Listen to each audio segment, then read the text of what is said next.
Deməli, məqsədli şəkildə bir dənə video paylaşdıq, hansı ki, izləyicilərimizin yazdığı kommentarlara görə maklerlər siz bu evlərin qiymətini qaldıran üstünə çox pul qoyursunuz, siz günahkar.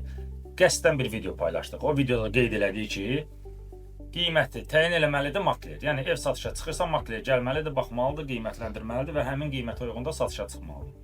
Bunu paylaşdıq və istədiyimiz rəyləri izləyicilərdən aldıq. Hansı ki, izləyicilər yazdılar bizə ki, makler kimdir ki, mənim evimə qiymət qoyar?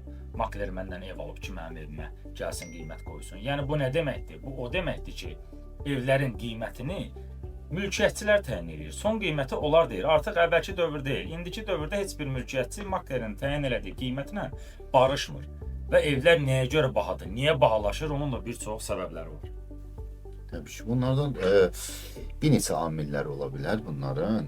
Ən başlıca səbəblərindən biri əsasən yeni tikililəri nəzərə salsaq, ən başlıca səbəblərdən biri Bakı şəhərində bu dəqiqə hal-hazırda yeni tikilən binalar çox deyil də az, demək olar ki, azalıbdır.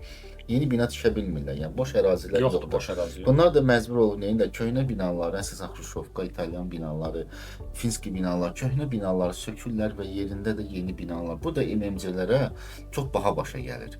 Yəni əvvəllər rəqəm dəqiq bilənmərəm nə rəqəmdir. Müəyyən bir büdcəyə eləyə bilirdilərsə, indi axı o büdcə 2 qat qalxır. Və orada da orada da kirayə onu sökürlər, söküntü kompensasiya verirlər, onlara kirayə pulu verirlər. Ona görə o biraz baha başa gəldiyinə görə. Və 10 metr o tərəfdə köhnə bir 15 ilin, 20 ilin binasında bir evini satan adam maraqlanır ki, bir 10 metr o tərəfdə yeni tikili katlavandan bir 3000-ə, 3500-ə kvadratını verir. Mən niyə təmirli olan və çıxarışlı olanı mən niyə 2700-ə, 2800-ə verməliyəm? Bu düzgün müqayisə deyil. Yəni Düzgündür. Təbii ki, Düzgün müqayisə deyil. Yəni keçmişə nəzər salsaq, elə hindinin özündə də baxsaq, görərik ki, bəli, qiyməti müəyyən qədər bahalaşdıran yeni tikililərdir. Yəni bu məlum məsələdir, danılmaz bir faktordur. Onların da əsasları var. Mən bu haqda deyim sizə.